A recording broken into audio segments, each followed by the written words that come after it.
औज़ुबिल्लाहिमिनश्शैतानिर्रजीम बिस्मिल्लाहिर्रहमानिर्रहीम। मैं राना शकीलुर्रहमान FVN पर खुश आमदीद। नाज़रीन, जैसा कि मैंने अपने पिछले व्लॉग में अपने छोटे भाई मरहूम तारक हमीद की यादों में एक प्रोग्राम किया है, एक व्लॉग किया है, तो अब उसका सेकंड पार्ट है। आज सेकंड पार्ट शुरू करता हूँ मैं एक बाबा बुल्ले शाह के खूबसूरत शेर के साथ, जो कि उस दिन मरहूम तारक हमीद के कुल खाने पे कुरान खाने के मौका पर इमाम मस्जिद साहब ने ये तारक हमीद के लिए ये बाबा बुल्ले शाह का शेर पढ़ा था, और इस शेर से मैं अपने प्रोग्राम का आगाज करता हूँ। बाबा बुल्ले शाह साहब फरमाते हैं कि चल बुलिया उत्थे चलिए, चल बुलिया उत्थे चलिए जिथे सारे अन्ने, ना कोई साड़ी जात पहचाने, ना कोई सानू मन्ने। बुल्ले आशक होया रबदा, बुल्ले आशक होया रबदा, होई मलामत लख, तैनू ड्रामा ड्रामा आख दे, तू आहो आहो आख। चल बुलिया उत्थे चलिए जिथे सारे अन्ने, ना कोई साड़ी जात पहचाने, ना कोई सानू मन्ने। ये नाज़रीन, कुलों के मौका पर जब कुरान खानी थी, मस्जिद में बैठकर इमाम मस्जिद साहब ने, जो इमाम मस्जिद थे, उन्होंने ये शेर हमें पढ़कर सुनाया तारक हमीद के लिए। नाज़रीन, चलते हैं प्रोग्राम की तरफ कि मैंने जैसे ही हमें इत्तला मिली कि हमारा भाई जो है अपने खालिक हकीकी से जा मिला है, तो जाहिर है जब डॉक्टर ने मुझे सारा कुछ बताया, हमारे हाथों में, उस भाई ने मेरे हाथों में जान दिया कि जो कि मैं सारी ज़िंदगी नहीं भूल सकता। वो आखिरी सफ़र जो झंका था, और वो आखिरी रात जो मेरे भाई ने मेरे साथ बहुत सारी बातें शेयर की, अपने दिल का हाल, अपने दुखड़े सुनाए मुझे, ये मैं सारी उम्र नहीं भूल सकता। खैर, जैसे डॉक्टर साहब ने बताया कि जी वो अपने खालिक हकीकी से जा मिले हैं, तो हम लोग ऑटोमेटिक, ये रिश्ते ऐसे होते हैं, भाई के रिश्ते, खूनी रिश्ते, ख़ानदानी रिश्ते, ख़ानदान है ना, हम लोग ख़ानदान है, एक बाप की औलाद है, एक माँ की औलाद है। तो हम लोग चीखते पुकारते बाहर आए। बाहर आके सबसे पहले फ़ोन मैंने अपने छोटे भाई आमिर हमीद को किया। आमिर हमीद को बताया कि बेटा तारक गया, तारक अब इस दुनिया में नहीं रहा, अब हम में नहीं रहा। तो उसने भी सुना, तो जाहिर है उसने भी जो था अपना परेशान हो गया और रोने लगा, लेकिन फौरी तौर पर कमरे से बाहर आ गया, क्योंकि उस वक़्त कमरे में हमारी वालदा बैठी हुई थी। वालदा और छोटे भाई जो है ना, वो लाहौर होते हैं। तो बताने के बाद फिर मैंने, ज़ाहिर अब उन्होंने आने की तैयारी करनी थी, फिर मैंने नेक्स्ट फ़ोन एक और अजीज़ को किया और उसे बता दिया कि जी मेरा भाई अब हम में नहीं रहा, अपने खालिक हकीकी से जा मिला है, तो ज़रा प्लीज़ मेहरबानी करके दोस्तों को, अजीज़ों कारब को, सबको इत्तला कर दे। उनकी मिसेज़ भी, छोटे भाई की मिसेज़ भी उधर ही थी, उनका छोटा बेटा भी उधर था, छोटा भाई भी उधर था। हम लोग रोते हुए उनको एम्बुलेंस का अरेंज किया, एम्बुलेंस में डाला और हम लोग उन्हें घर ले आए। तो जैसे ही पता है आपको कि घर में जो बेटियां थी, जो उनके दूसरे एक बेटा घर पे था, और जैसे ही मैयत घर पहुंचती है, तो आपको पता है कि घर में उस वक्त क्या कोहराम आ जाता है कि एक जिंदा बाप को हम लेके गए थे घर से थोड़ी देर पहले, और मैयत उनकी लेके वापस आ रहे हैं। खैर नाज़रीन, इसी तरह फिर छोटे भाई मेरे एक अबू धाबी होते हैं, उनको फ़ोन किया, उनको बताया, वो भी ज़ारो कतार रोना शुरू हो गए और बोला कि भाई मैं आ रहा हूँ पाकिस्तान, मैं आ रहा हूँ। मैंने उससे कहा कि बेटा अब आपने इतनी दूर से आना है, हो सकता है आप देखें कि वालदा आती हैं, भाई आते हैं, जनाजा को जो है वो कोई डिसीजन लेते हैं, तो आप ना आओ। एक दफ़ा मैंने रोकने की कोशिश की है, उसने कहा कि नहीं भाई मैंने आना है। वो मेरे बड़े भाई थे, एज ए वालिद थे वो मेरे, मैंने अपने भाई का चेहरा देखने लाजमी आना है। उसके बाद मेरी सिस्टर थी, कोयटा जा रही थी, वो सफ़र पे थी अपने हस्बैंड के साथ, फैमिली के साथ वो वापस कोयटा जा रही थी। और मज़े की बात, एक दिन पहले हमारी सिस्टर ने अपने छोटे भाई के साथ पूरे 24 घंटे गुजारे हैं, पूरा दिन और रात गुजारा है।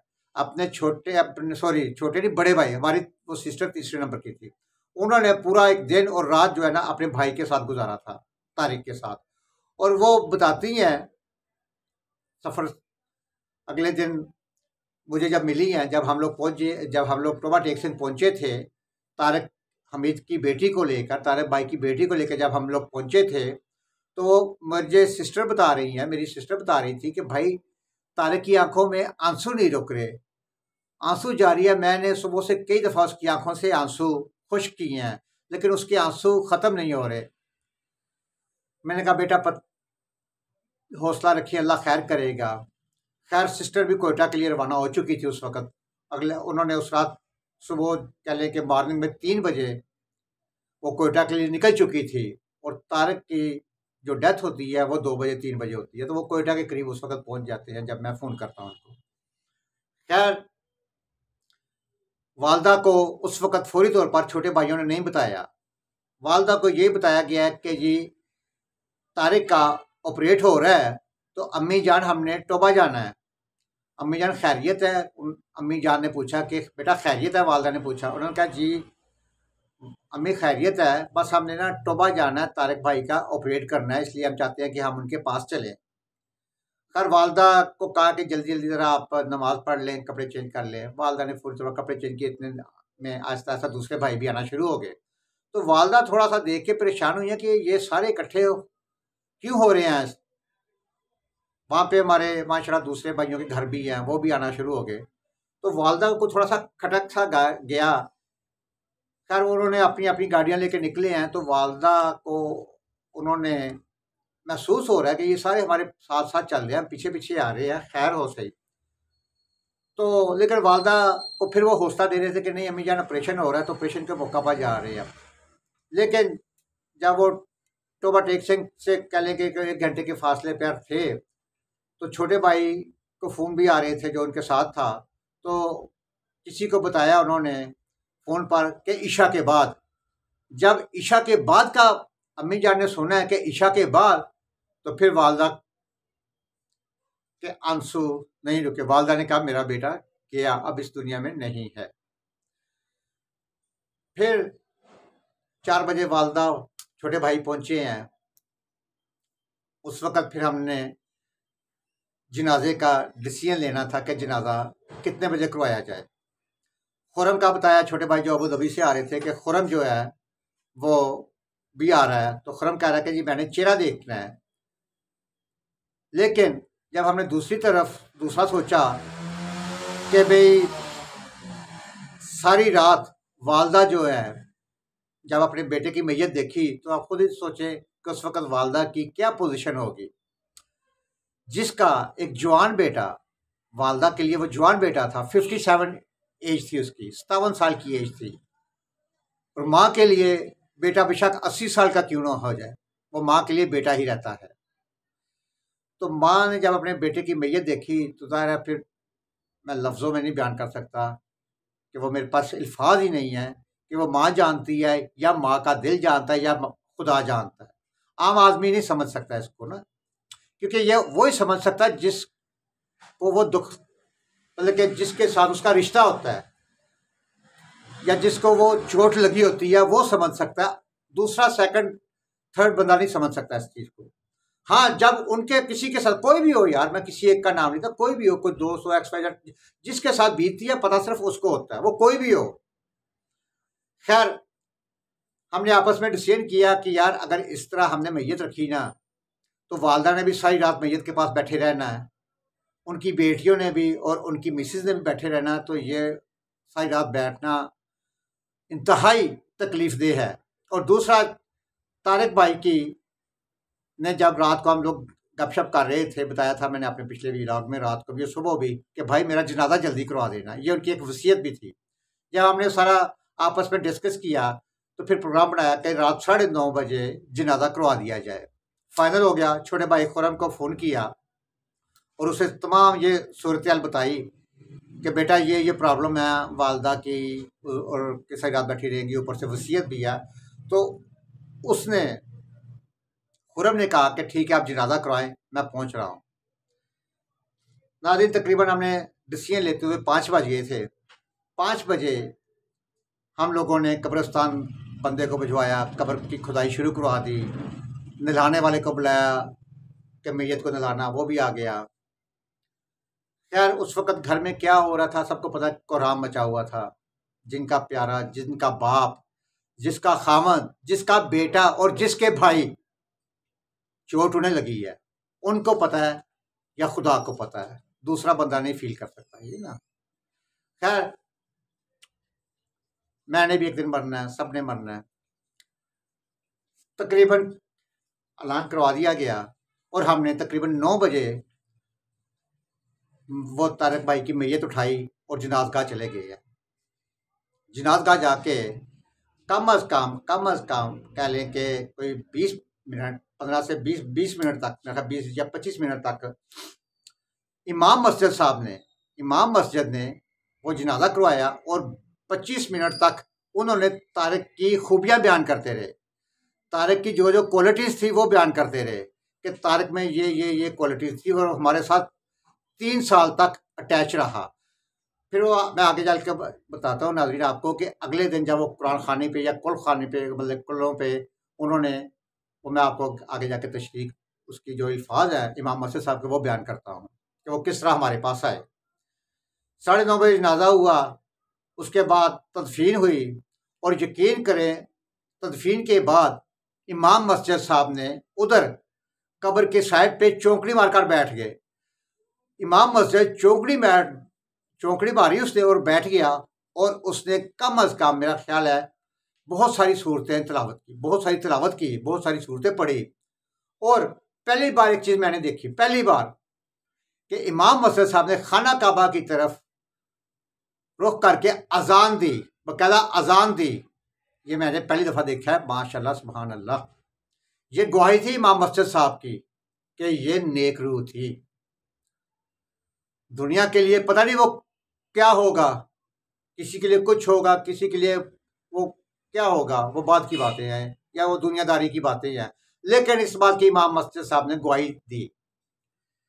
खैर नाज़रीन, अगले दिन फिर वापस घर आ गया। अगले दिन फिर कुरान खानी थी। कुरान खानी के मौका पर उस दिन इमाम मस्जिद साहब ने फिर पूरी एक तशरीह बयान की कि आज से 3 साल पहले जब तारिक हमीद साहब हमारे पास मस्जिद में नमाज अदा करने आया करते थे, बाकायदा ये एक रेगुलर नमाजी थे, पाबंदी के साथ फजर की, जोहर की, असर, मगरब, इशा की ये नमाजें पढ़ते थे। फिर उन्होंने तहज्जुद शुरू कर दी। कहते हैं कि कुछ अर्से बाद देखा कि तारिक साहब मस्जिद में झाड़ू दे रहे हैं, रोजाना की बुनियाद पर झाड़ू दे रहे हैं, यहाँ तक कि वाशरूम धोते हैं, मस्जिद के वाशरूम तक धोते हैं। कहते हमने इन आंखों से देखा है। तो हमने कहा यार ये नेक आदमी कौन है। कारी साहब ने, इमाम मस्जिद साहब ने बताया कि हमने उन्हें फिर काफ़ी अर्से बाद मैंने एक दिन उन्हें अपने पीछे खड़ा किया, जैनमाज बिछाया, और मैंने तमाम नमाजियों को ऐलान किया कि आज के बाद तारक हमीद साहब मेरे नायब इमाम होंगे, इस मस्जिद के नायब इमाम होंगे। अगर मैं मस्जिद में नहीं हूँ, नमाज जमात पे नहीं पहुँच सका, तो मेरी बजाय तारक हमीद साहब इमामत करवाया करेंगे। मैं इन्हें आज के बाद अपना नायब इमाम मुकर्रर करता हूँ। और उन्होंने बताया, इमाम मस्जिद साहब ने इस बात की गवाही दी कि एक दिन भी 3 सालों में, 2.5 से 3 सालों में एक दिन भी किसी की नमाज नहीं लेट हुई, ताला नहीं लेट खुला। मतलब यहाँ तक कि 4 बजे उठ के तारिक साहब मस्जिद आ जाया करते थे और ताला खोल दिया करते थे और तहज्जुद अदा किया करते थे। तहज्जुद के बाद फिर मस्जिद की सफाई करते थे, वाशरूम होते थे। और इन 3 सालों में उन्होंने एक दिन भी कोई नमाजी लेट नहीं हुआ, कभी मस्जिद का दरवाज़ा लेट नहीं खुला। चाबी उन्हीं के पास दे दी, तारक साहब को चाबी दे दी उन्होंने। और फिर उन्होंने उस बात की पूरी एक तशरीह की कि कैसे कैसे वो मस्जिद में आते थे, कैसे वो हमारे साथ उनका इंट्रोड्यूस हुआ। मतलब इस बात की गवाही इमाम मस्जिद साहब ने दे दी कि माशाल्लाह, अल्लाह जन्नत नसीब करे, अल्लाह ताला तारक हमीद को जन्नत अल फरदौस में माला आला मकाम अता फरमाए कि वो किस तरह मस्जिद के खादम बने। और बताते हैं कि जिस दिन पहले दिन मैंने उन्हें मस्जिद का नायब बनाया तो तारिक हमीद जब सजदे में गया तो ज़ारो-ख़ुदा रो रहा था। जब हमने दुआ के लिए हाथ उठाए तो तारिक हमीद गिड़गिड़ा कर रो कर अल्लाह सुब्हान तआला का शुक्र अदा कर रहा था कि अल्लाह सुब्हान तआला तेरा शुक्र है, तूने मुझे आज इस काबिल समझा कि अपने घर का, अपने दर का, अपनी मस्जिद का तूने मुझे खादम बनाया। ये खुशकिस्मती होती है नाजरीन, ये एक बहुत बड़ी खुशकिस्मती है लोगों के लिए। शायद वो पता नहीं क्या होगा, बहुत वो कोई खौफनाक आदमी होगा। बहरहाल नाजरीन, असल में बीइंग इंसान इंसान से बहुत मतलब कि फरिश्ता तो कोई नहीं है। सिर्फ और सिर्फ अंबिया कराम, सहाबा कराम या औलिया कराम के अलावा जो भी इंसान है ज़िंदगी में, जो भी, सबसे गलतियां कोताहियां होती हैं। फरिश्ता कोई भी नहीं होता। हर इंसान से गलतियां भी होती हैं, कोताहियां भी होती हैं। लेकिन जिस तरह के अल्लाह सुब्हान तआला ने हर इंसान के मुख्तलिफ चेहरे बनाए हुए हैं, इसी तरह हर इंसान की सोच मुख्तलिफ है। मेरी सोच और होगी, मेरे बेटे की सोच और होगी, मेरी बीवी की सोच और होगी, बेटी की सोच और होगी। हर तरह सबकी सोचें डिफरेंट है। लेकिन अब मैं देखूं, मतलब कि मैं सोचूं कि मेरी सोच, मेरी बीवी भी उसी तरह, जिस तरह मेरी सोच है मेरी बीवी भी उस तरह सोचे, या जिस तरह मैं सोच रहा हूँ मेरा बेटा भी उस तरह सोचे, ये नामुमकिन बात है।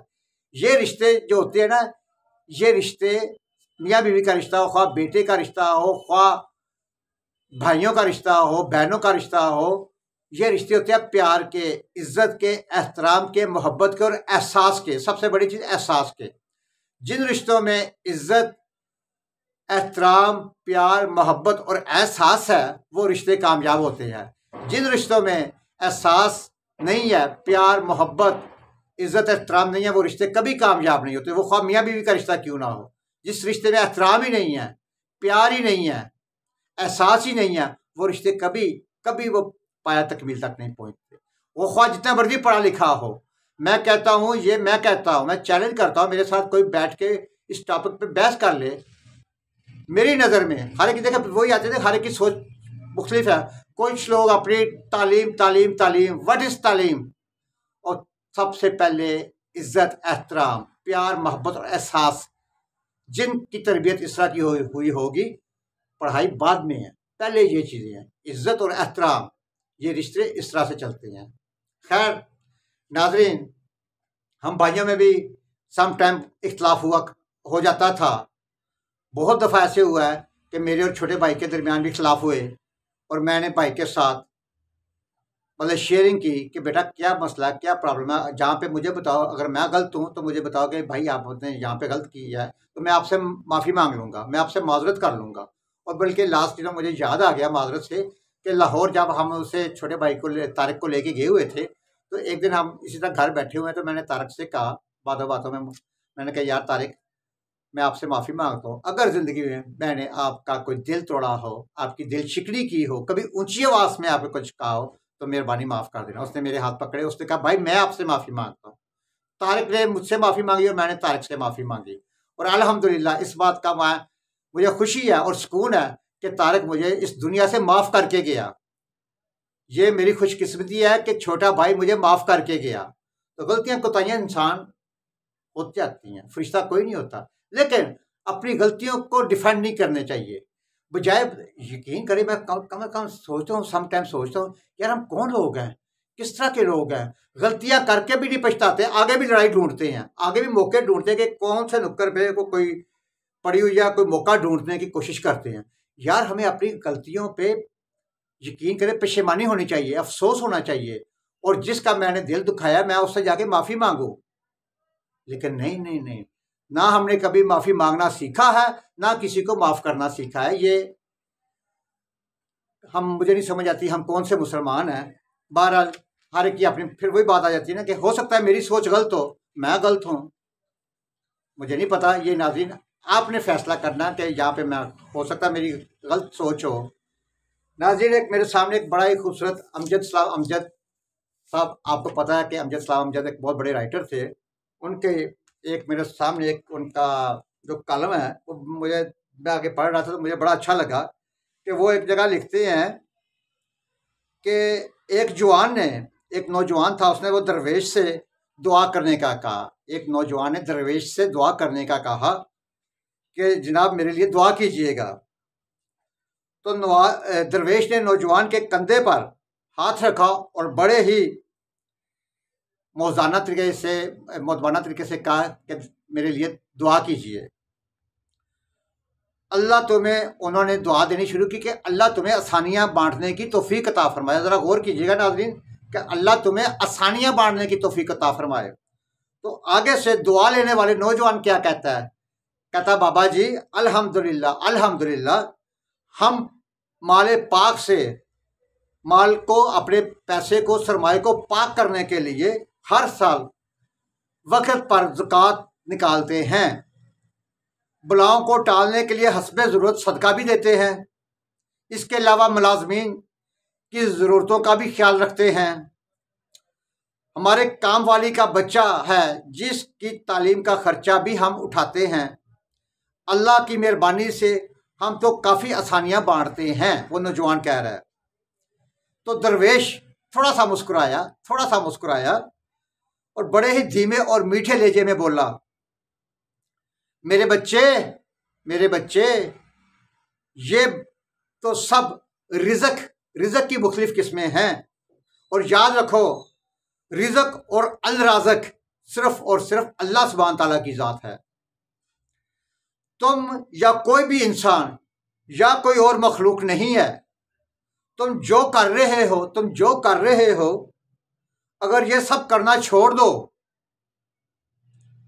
तो अल्लाह की ज़ात ये सब फक्त एक मिनट में ये सब कुछ उन लोगों को अता कर सकती है। अगर ये तुम उनके लिए ये आसानियां समझते हो ना, जिसे एक किस्म का रिज़्क तकसीम कर रहे हो, ये एक मिनट में अल्लाह सुब्हान तआला उनको खुद ही दे सकता है। तुम नहीं, तुम राज़िक नहीं हो, राज़िक सिर्फ उसकी ज़ात है। तुम रिज़्क को तकसीम करने की बात कर रहे हो। तो अगर तुम अपने अशरफुल मखलूक़ात होने की ज़िम्मेदारी अदा कर रहे हो तो मेरे बच्चे आओ, मैं तुम्हें समझाऊं कि आसानियां बांटना किसे कहते हैं। वो आगे बात करते हैं, उन्हें कहते हैं कि कभी कभी किसी उदास और मायूस और टूटे हुए दिल के इंसान के कंधे पर हाथ रखकर और पेशानी पर कोई भी शिकन लाए बगैर 1 घंटा इसकी लंबी और बेमकसद बात सुनना भी आसानी है, ताकि वो अपने दिल का बोझ निकाले, अपने दिल की भड़ास निकाल ले आपके साथ। उसके ये आसानी बांटना है। अपनी जमानत पर किसी बेवा की जवान बेटी के लिए रिश्ते के लिए संजीदगी से कोशिश करना भी आसानी है। सुबह दफ्तर जाते हुए, जब आप सुबह दफ्तर जाते हैं, अपने बच्चों को स्कूल लेकर जाते हैं, तो रास्ते में या मोहल्ले में कुछ से जानने वाले के गरीब बच्चे को भी अपनी गाड़ी में बिठा ले। जहां अपने बच्चों को स्कूल उतारना है वहां मोहल्ले के किसी गरीब बच्चों को भी बिठा ले। इसे कहते हैं आसानियां बांटना। अगर तुम किसी के घर के दामाद हो या बहनोई हो तो खुद को ससुराल में खास और अफजल ना समझना, यह भी एक आसानी है। आगे वो लिखते हैं कि गुस्से में भरे हुए किसी आदमी की कड़वी बातें, मतलब कि बंदा गुस्से में कोई कड़वी बातें कर लेता है, गुस्से में बात बहुत सी मेरे से हो जाती हैं। किसी आदमी की गुस्से में की हुई गलत बातों को नरमी से बर्दाश्त कर लेना, ये भी एक आसानी है। ये बड़ा अहम पॉइंट है कि बंदा कोई गुस्से में किसी को बात कर लेता है ना, गुस्से में, तो उसकी बात को नरमी से समझ लेना या नरमी से बर्दाश्त कर लेना एक आसानी पैदा करना है। वो आगे लिखते हैं कि जी गली मोहल्ले में ठेले वाले से बहस करने की बजाय खरीदारी करना, मतलब बहस ना कीजिए 2, 4, 5 रुपए के लिए, उससे आराम से बहस ना कीजिए, उससे वो चीज़ खरीद लीजिए। देखे ना कि हम लोग कभी किसी मॉल पे जाते हैं, अगर किसी भी मॉल पे जाते हैं ना हम लोग वहाँ से मुख्तलिफ चीज़ें, अपनी ज़रूरत की चीज़ें उठा के वो ट्रॉली में रखते हैं, पूरी ट्रॉली भर लेते हैं। तो जब काउंटर पे आते हैं तो वो बिल अदा करते हैं, कभी वहाँ पे किसी मॉल में कभी किसी ने बहस की है? कभी किसी मॉल पे किसी ने बहस नहीं की होगी। अगर वहाँ पे 50,000 का बिल है तो फौरी तौर पर 50,000 का बिल अदा करते हैं। लेकिन जब हम किसी रेडी वाले से कोई फल खरीदते हैं या कोई सब्जी खरीदते हैं या किसी छोटे दुकानदार से कोई चीज़ खरीदते हैं तो उससे हमने 5-10 रुपए के लिए ज़रूर बहस करते हैं। जहाँ से हम हज़ारों का सामान खरीदते हैं वहाँ पे हम बहस नहीं करते हैं। जहाँ से हम चंद 100 का सामान खरीदते हैं, 200-400 500 का सामान खरीदते हैं, वहाँ पर हम 10-10 रुपए के लिए लड़ पड़ते हैं उनके लिए। तो ये उनके लिए आसानी पैदा करे। तुम्हारा अपने दफ्तर, मार्केट या फैक्ट्री के चौकीदार और छोटे मुलाजमीन को, याद रखिएगा, छोटे मुलाजमीन को या किसी अजीज़ो कारब को सलाम में पहल करना और दोस्तों की तरह गर्म जोशी से मिलना, कुछ देर रोककर उनसे उनके बच्चों का हाल पूछना, ये भी आसानी है। हॉस्पिटल में अपने मरीज के बराबर वाले बिस्तर के अनजान मरीज के पास बैठकर उसका हाल पूछना और इसे तसल्ली देना भी आसानी है। ट्रैफिक इशारे पर तुम्हारी गाड़ी के आगे खड़े शख्स को हॉर्न न कभी दीजिए जिसकी मोटरसाइकिल अचानक से बंद हो गई और पीछे से पा पा पा। थोड़ा हौसला कर लीजिए, थोड़ा हौसला सब्र कर लीजिए। वो बेचारे की बाइक बंद हो गई, उसके लिए आसानी पैदा करे। वो दरवेश ने हैरत में डूबे हुए नौजवान को शफकत से सर पर हाथ फेरा और सिलसिला कलाम जारी रखते हुए दोबारा मुतवज्जो किया कि बेटा, हम आसानी फैलाने का काम घर से क्यों नहीं शुरू कर देते, कि हम आज से ही अपने घर से ये आसानियां फैलाने का काम अपने घर से क्यों नहीं शुरू कर देते। आज वापस जाकर बाहर दरवाजे की घंटी सिर्फ एक मरतबा देकर दरवाजा खोलने का इंतजार करना। आज से बाप की डांट सुनिएगा, आज से बाप की डांट ऐसे सुनना जैसे मोबाइल पर गाना सुनते हो। आज से मां की पहली आवाज पर जहां कहीं भी हो फौरन उनके पास पहुंच जाया करो। बहन की जरूरत उसके तकाजे और शिकायत से पहले पूरी कर दिया करो। आइंदा से बीवी की गलती पर सबके सामने डांट डपट मत करना। सालन अच्छा ना लगे तो दस्तरखान पर बगैर कोई शिकायत किए खामोशी के साथ थोड़ा सा खाना खा के अगर नहीं अच्छा लगता तो उठ जाए, लेकिन शिकायत ना करना। कपड़े ठीक ना हो तो खुद इस्त्री दुरुस्त कर लिया करो, कि खुद इस्त्री कर लो। मेरे बेटे, दरवेश आगे फरमाते हैं कि मेरे बेटे एक बात याद रखना, तुम्हारी मुताज जिंदगी तुम्हारी मुताज नहीं, तुम जिंदगी के मुताज हो। मंजिल की फिक्र छोड़ देना, अपना और दूसरों का रास्ता आसान बनाओ। इंशाल्लाह अल्लाह मंजिल खुद, अल्लाह ताला की जो मंजिल है, अल्लाह सुब्हान ताला की खुद आपको मिल जाएगी। अच्छा, अब नाज़रीन आगे जाकर वो एक जगह लिखते हैं कि हम पता नहीं कौन से माशरे में रहते हैं, कि किस तरह के हमारे रवैये हो चुके हैं और किस कदर मुश्किल पसंद और तंग दिल हम लोग हो चुके हैं कि हम अपनी गलती को भी एक्सेप्ट नहीं करते। हम अपने दिल में भी पता नहीं शर्मिंदा नहीं होते कि यार हमने ब्ला ब्ला ब्ला ब्ला फलां को कोई गाली गलोच किया है, किसी को ड्रामा बताया, किसी के साथ जुल्म कर किया है। यार हम कौन से लोग हैं, खुदा की कसम। कभी कभी तो ना यकीन करें, मुझे ऐसे लगता है कि हम लोग इस पता नहीं किसी और सियारे से आए हुए हैं।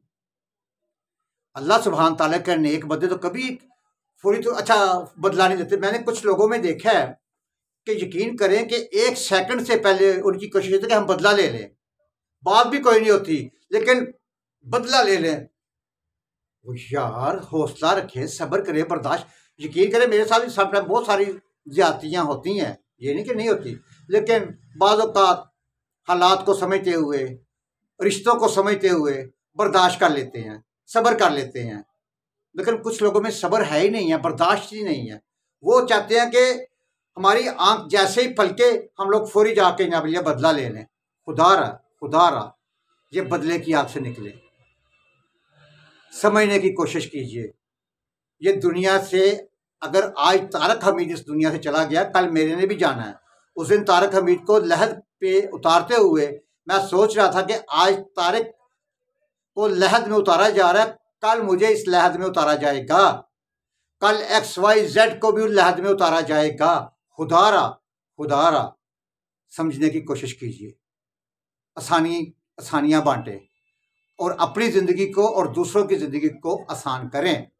नाज़रीन, माज़रत के साथ कि आज तारिक भाई की वजह से थोड़ा प्रोग्राम लंबा हो गया, तो इंशाल्लाह तीसरा और आखिरी व्लॉग जो कुछ तारिक और मेरे भाई की यादें हैं, स्कूल की, कॉलेज की, या इस तरह मतलब के जो जवानी की यादें हैं, वो भी आपके साथ मुख्तसर सी शेयर करके तारिक हमीद की यादें जो 3 व्लॉग्स में कंप्लीट हो जाएंगी, तो अपने घर का, महल्ले का, अपने शहर का और अपने खूबसूरत प्यारे पाकिस्तान की सफाई का खास ख्याल रखें। सफाई नहीं सिर्फ ईमान है। पाकिस्तान जिंदाबाद, पाइंदाबाद। अल्लाह हाफिज़।